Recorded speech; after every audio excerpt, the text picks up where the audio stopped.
Hey everyone, welcome back to the channel. So today we are actually driving the Jeep Grand Cherokee 4xe. I have to take my fiance's 4xe here and I need to take it to the shop, let it sit a little bit because I am actually bringing home one of my enthusiast cars to drive tonight and tomorrow, which is awesome. So in the meantime, I figured I would just do a little video here about the 4xe, my experiences with it so far, and why I absolutely love this powertrain. So starting out here with just some information about the vehicle. This is a 2023. We bought it in January of 2025, and it had a little over 3,000 miles on it. So I'm just looking here. We've driven a total of 2,637 miles with the vehicle since the beginning of January. It is the end of April right now. So we haven't driven this too much per month, about maybe 800 miles a month, if that, 700 miles, somewhere in there. And it has been very, very, very nice for us. So we're just hopping on the county highway here. And it's been truly a joy to own. I haven't had an experience to drive this in the rain yet, as I am doing right now, as you can probably hear. But driving this in slush and snow, which is a primary reason why we got this vehicle, has been really a joy to drive. We did fit it with some Bridgestone Revo AT3 tires, so that has cut down on the electric range a little bit. Although it definitely is made up in the fact that I know my fiance can drive safely in inclement weather because these tires are just so good in the slush, in the sleet, in the snow, which we get a lot of November through April here in northern Wisconsin. Other than that, I bought this. My main reason for buying this was the electric powertrain of the vehicle. So this gets around 25 miles per charge, give or take, depending on if the heater is being used or not.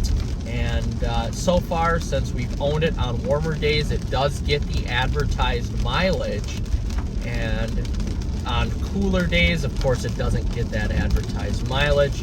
You know, you're dealing at probably 17 miles to a charge, which isn't great. Anywhere between 15 and 17 on cold days. I'm talking about 0 or 10 above or 10 below, somewhere around there. But that's okay for our driving that we do. Where she works is only about a 10-minute drive there and a 10-minute drive home. So more than enough electric range to get there and get back. Now, if she drives to my golf course, which I own, that's about a 20-minute drive there, 20-minute drive back. Now, the positive about that is that she can plug in at the business. So even if that 25 miles isn't enough to get there and back, by the time we get done with work, the vehicle is pretty much charged up and ready to go again, which is awesome. Now, as you can hear, it's actually coming down quite heavy right now, but the Jeep is so heavy with this electric powertrain, and the tires are just made for this type of inclement weather. So I have full control over the road right now, and it's really a blast to drive in inclement weather. The Jeep 4x4 system is excellent. This is the Quadra Drive 2, I believe, is in this system. Not the Quadra Track, but the Quadra Drive. And it does everything it's supposed to do. Fine, no thrills attached. It just does what it's supposed to do. And there's no questions asked of it. Now, I do have to talk about the powertrain of this vehicle. So, for those of you who don't know, the 4xe system in the Grand Cherokee, the Wrangler, and the Pacifica minivan is quite unique. So I'm driving in electric-only mode right now. I'm actually in gear 6. So how this system is set up, you have the 2-liter Hurricane inline 4-cylinder, the turbocharged Hurricane up front. And then in between that and the transmission is here, you have an electric motor. So total output of the system combined, which is what you're going to get if you're driving in hybrid mode, is 375 horsepower and 470 pound-feet of torque. And honestly, guys, with this ZF 8-speed transmission, you can feel that horsepower and torque all the time. This is very fast for such a large vehicle. I mean, 5,600 pounds without me in it. You know, you're looking at 0 to 60 times in the low 5-second range. So I do have to say, I'm not a fan of the 2-liter inline 4-cylinder, the Hurricane. It's loud, it's raspy, it's very unrefined. But when you pair it with the electric drivetrain as well, and it is a unique drivetrain because the electric drivetrain rows through the gears just like the normal ICE engine does. So it's quite unique, actually, and I do like that. It's not like our Chevy Volt, where it is just a pure 1-speed transmission. This uses all the gears to go through. One thing I do have to say here is that if this is the way we're going to save internal combustion engines, I gotta say I am all for it. This has been, you know, what usually is a mundane vehicle. I've driven the Grand Cherokee with the V6. I have a Grand Cherokee with the 392 engine in it. I have yet to drive a Grand Cherokee with a 5.7 Hemi, but my parents have an RT Tow and Go Durango, so I think it is very similar to that. And I have to say, out of all of the applications of the Grand Cherokee Durango that I have driven, besides my SRT and the Tow and Go, this is probably one of my favorites. The Tow and Go being very nice because it's basically an SRT with a 5.7 instead of a 6.4. But this has just such a unique driving experience, and for somebody who, you know, lives in rural Wisconsin where we don't have a huge charging infrastructure, this is the vehicle that makes sense, because just like our Volt, you have an ICE engine to rely on. You truly have an ICE engine. If you want to go on a road trip, you can do that. Right now I'm looking at a total range of 355 miles. It's fantastic. You can't ask any more out of a vehicle than that. So essentially, this vehicle, going back to the driving characteristics, if we're going to save ICE-powered cars, I'm all for hybridization, electrifying the ICE engine, because this is just such a blast to drive. There's no, unlike even the Durango that we have, the RT Tow and Go, or my 392 Jeep, you're never at a loss of torque. The torque is being filled at gear changes. The torque is being filled at low end. So you can feel all of the 470 pound-feet of torque, which is unbelievable in a car like this. It's very similar to driving at the low end my 392 Jeep. It's quite an amazing experience. I'm in electric only mode right now because I want to conserve, but when you put it to hybrid mode and you're driving it spiritedly, I mean, it's just linear torque, linear speed. It's so reminding me of a V8 engine that it's quite amazing. To the layman who doesn't know anything about cars, if they were to step in my Jeep or the Durango and then step in this, they're going to think that this is a V8 engine because of the torque fill. It's almost better than a V8 in my opinion. You're never hungry for power. You are never hungry for torque at the low end because that electric motor is providing you with all of the torque that you need. It's really a unique experience, and if Stellantis was to do this with the one of the Hemi V8s, for example, the 6.4 or the 5.7, and was able to keep their Hemis around, this would be a great solution, because this vehicle in its own right is just so kick-ass. But now if you pair it with an electric motor, then you're just making it that much better. Now, I know the Pacifica minivan uses the 3.6 liter. I know that's a little bit of a different system than this, but if you were to pair this system with even the 3.6 liter, you could just up the horsepower and torque that much more. Now think about it, if you add the Hemi, one of the Hemis, or even if you add the Hurricane Inline 6, you're just going to make a vehicle that is that much more refined and that much more faster for the people out there, which is, I think, no harm, no foul with that. But I think if you're looking at this as a whole, in all auto companies, I think this is the way of the future. It's just such a fun driving experience. And as we've seen in the performance vehicles, the Lamborghini Revuelto, Acura NSX, Corvette E-Ray, you're making the ultimate performance machine, and you're able to keep naturally aspirated V8s, naturally aspirated V12s, stuff like that around. Not the case in the Acura NSX, but Porsche, again, naturally aspirated inline 6, BMW, Mercedes, they're all doing that too. Mercedes able to keep the twin turbo V8, BMW able to keep the twin turbo V8.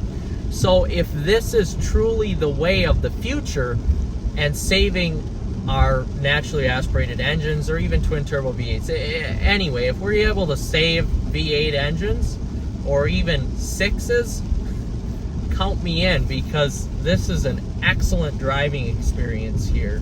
And not only am I able to drive to work, plug in and charge, and basically run this vehicle on almost $0. It's probably $1 to charge, $1 for me to drive to work, not even $1 for me to drive to work and back now. And I have to say, I'm all for it.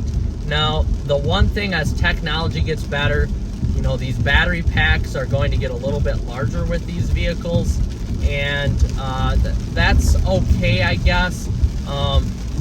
I'm okay with driving a vehicle of this size and having it weigh this much, because at the end of the day, this is not a sport truck like my Jeep SRT or the Durango are. You're just not dealing with that type of sportiness. But I'm sure as tech goes on, automakers are going to find ways to make these vehicles a little bit lighter, or at least balance out the weight better, and make them a little bit more engaging in terms of suspension setup to drive. But one thing I do have to say I absolutely love about these vehicles with the battery packs in them, as heavy as they are, as heavy as these vehicles are, the weight on these vehicles are all down low. So this Grand Cherokee has a low center of gravity. Our Chevy Volt, low center of gravity. And honestly, for as slow as that Chevy Volt is, it takes corners like a champ, because of the fact that the weight is all down low. Same with this Grand Cherokee. This takes the corners well because the weight is all down low. So not only, if, let's just say now you have a front engine sports car like a Charger, Challenger, Corvette, stuff like that. Well, not Corvette anymore, Mustang.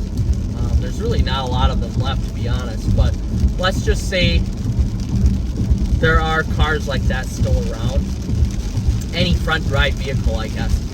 More of the weight of that vehicle is going to be in the front half of the car. But now if you have a battery pack that's back behind you, that's going to distribute the weight more 50-50, and it's going to bring that weight down low. So you're going to have a lot of weight over the rear axle, a lot of the weight over the front axle or right behind the front axle. So that driving experience is just going to be that much better. So I'm impressed. I've been very, very impressed with this Grand Cherokee. Honestly, guys, the Volt and the Grand Cherokee are some of the most intriguing vehicles I've ever bought. And I would do it again in a heartbeat. I absolutely would do it again in a heartbeat. It's such a cool experience, and I'm glad that we're fortunate enough to be able to afford to buy these vehicles and actually drive them and enjoy them and make videos for you about them. I know the 4xe has had some issues in the Stellantis lineup. We haven't had any issues with this. We've got a full warranty on it, of course, because it's basically a brand new vehicle. And if there is any issues, we've got it covered, which is sweet. But I'm impressed. I've always been a huge Mopar fan, and this just makes me want to buy Mopars that much more because of the sweet tech that is in these vehicles.